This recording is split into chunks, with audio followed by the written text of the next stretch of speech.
Assalamualaikum warahmatullahi wabarakatuh.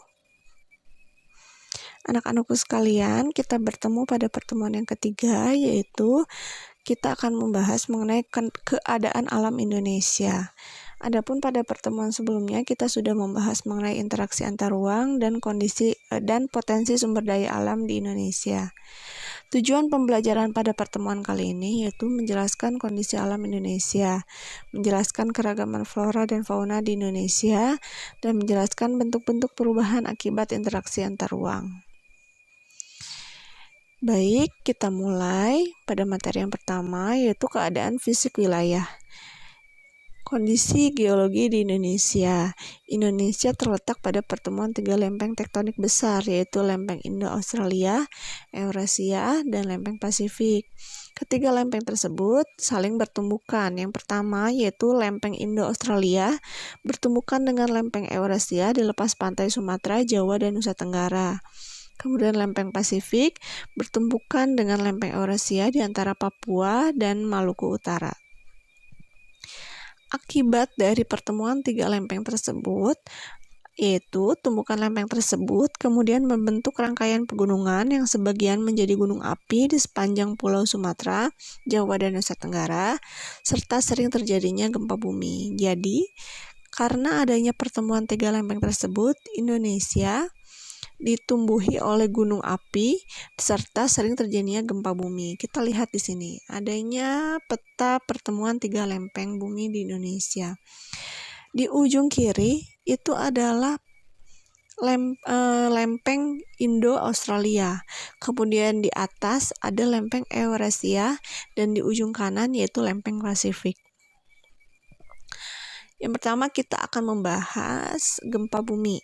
Gempa bumi terjadi karena lempeng yang saling bertumbukan, kemudian menghasilkan getaran yang sampai ke permukaan bumi. Ada 3 jenis gempa bumi. Gempa bumi yang pertama yaitu tektonik, adalah gempa yang terjadi karena pergerakan lempeng bumi.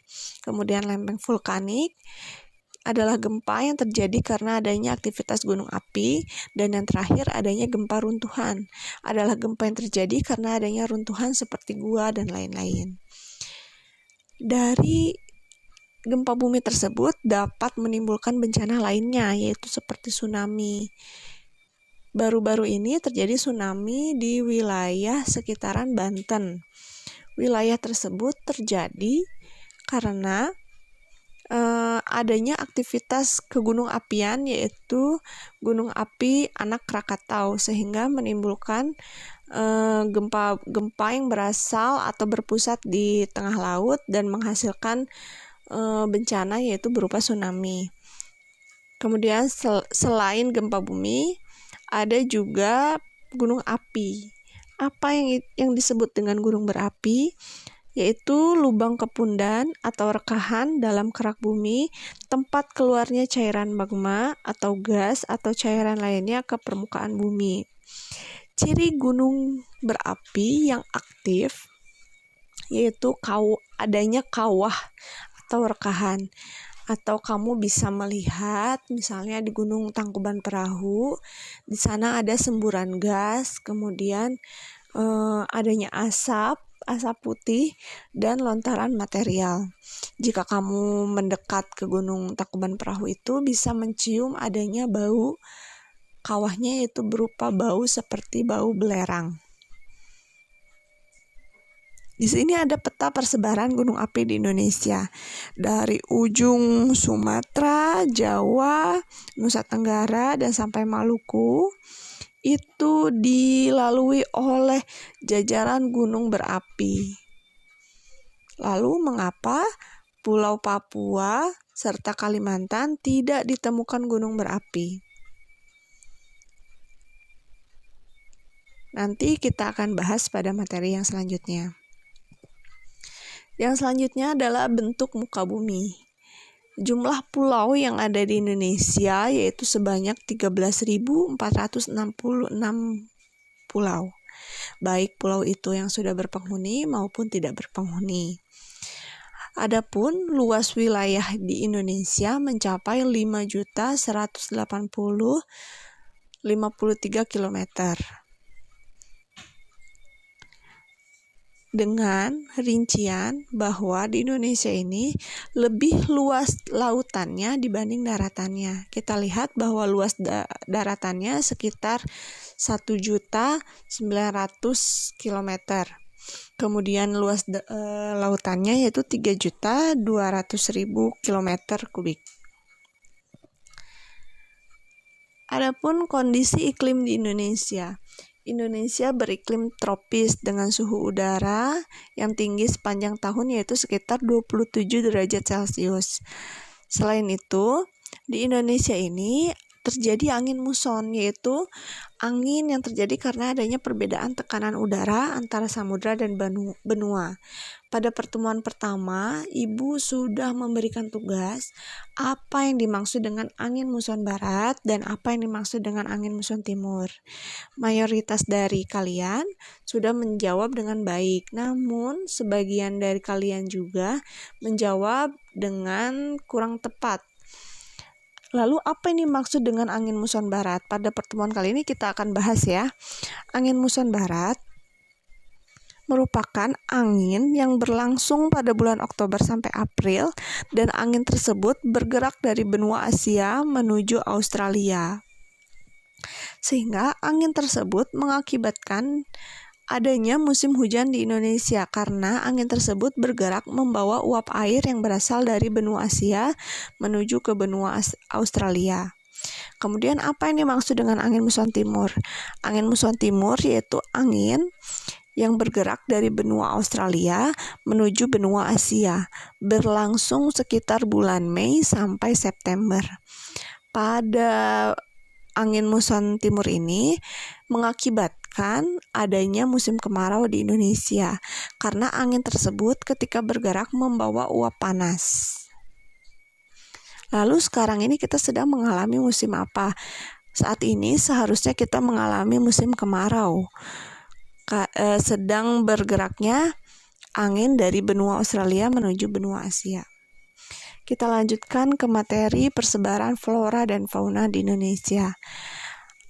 Flora atau kita mengenal nama lainnya sebagai tumbuhan, terdapat banyak keragaman flora yang ada di Indonesia. Contohnya di sini kita bisa melihat perbedaan antara Indonesia bagian barat dan Indonesia bagian timur yang merupakan adanya perbedaan antara flora bagian barat dan flora bagian timur. Ada berbagai ciri yang khas, yaitu jika di barat, jenis meranti-merantian sangat banyak. Jika di Indonesia Timur, jenis merantiannya hanya sedikit. Kemudian di Indonesia Barat terdapat berbagai jenis rotan dan di Indonesia Timur tidak terdapat berbagai jenis rotan. Kemudian di Indonesia Barat tidak terdapat hutan kayu putih. Beda dengan di Indonesia Timur, di sana banyak terdapat hutan kayu putih, sehingga kita yang berada di Pulau Jawa bisa menikmati kayu putih, minyak kayu putih yang selama ini kita gunakan untuk penghangat tubuh, itu merupakan hasil dari hutan yang ada di Indonesia Timur. Kemudian di Indonesia Barat, jenis tumbuhan matoa hanya sedikit, sedangkan di Indonesia Timur terdapat berbagai jenis tumbuhan matoa khususnya di Papua. Kemudian jenis tumbuhan sagu hanya sedikit, serta di Indonesia Timur banyak terdapat tumbuhan sagu. Makanya tidak aneh jika bahan pokok atau makanan pokok bagi masyarakat sekitar Indonesia Timur adalah salah satunya adalah sagu. Atau kalau di Papua kita mengenalnya sebagai papeda, diolah menjadi papeda. Kemudian terdapat jenis nangka banyak di Indonesia Barat, sedangkan di Indonesia Timur tidak terdapat jenis nangka. Kemudian selain flora, kita juga bisa melihat persebaran fauna di Indonesia. Ada berbagai macam khas fauna yang ada di Indonesia. Ada 3 jenis wilayah persebaran fauna yang ada di Indonesia. Yang memisahkannya yaitu adanya garis Wallace dan garis Weber.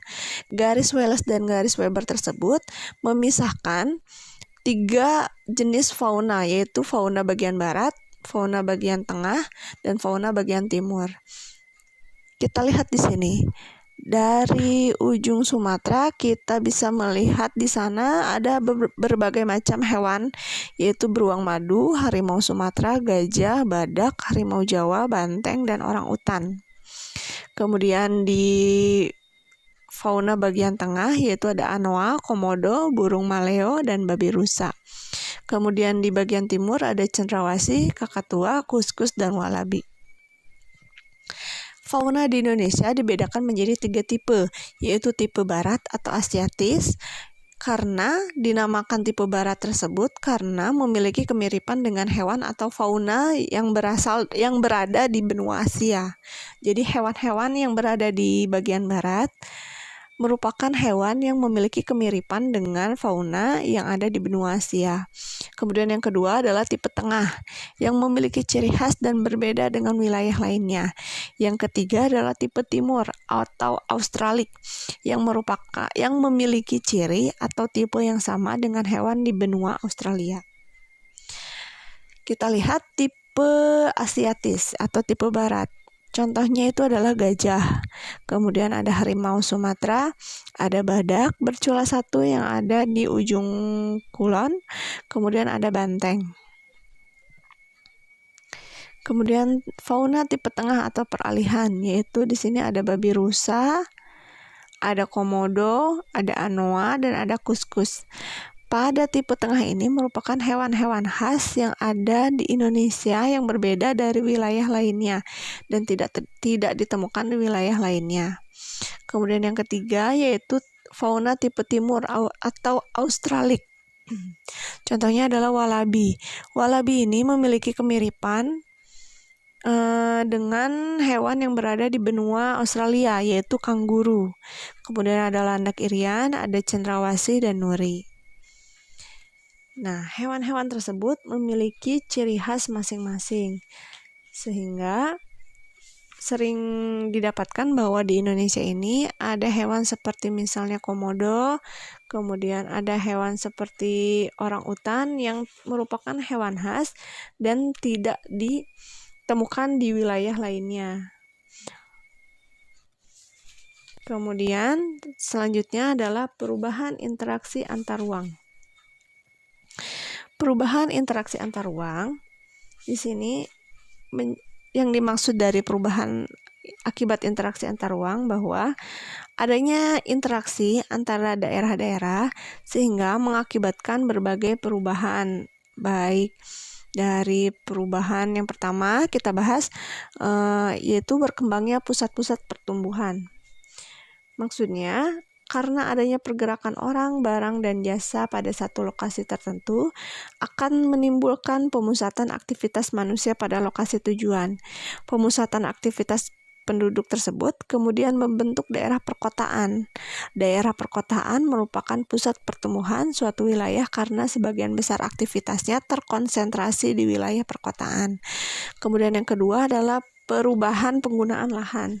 Kalau kamu dulu sering melihat banyaknya di Indonesia daerah pesawahan, sekarang seiring terjadinya perubahan zaman, adanya berkembangnya pusat-pusat pertumbuhan di daerah perkotaan tersebut yang tadinya ditumbuhi banyak kita bisa melihat banyak daerah pesawahan berubah fungsi biasanya menjadi lahan perumahan dan lain-lain.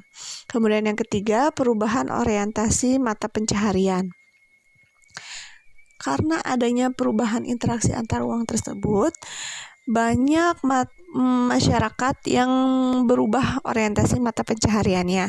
Kalau misalnya sebelumnya sebagai petani, karena lahannya dialihkan menjadi perumahan, maka ia akan berganti mata pencaharian, misalnya menjadi supir, kemudian ada yang menjadi bangunan atau menjadi tempat wisata atau misalnya menjadi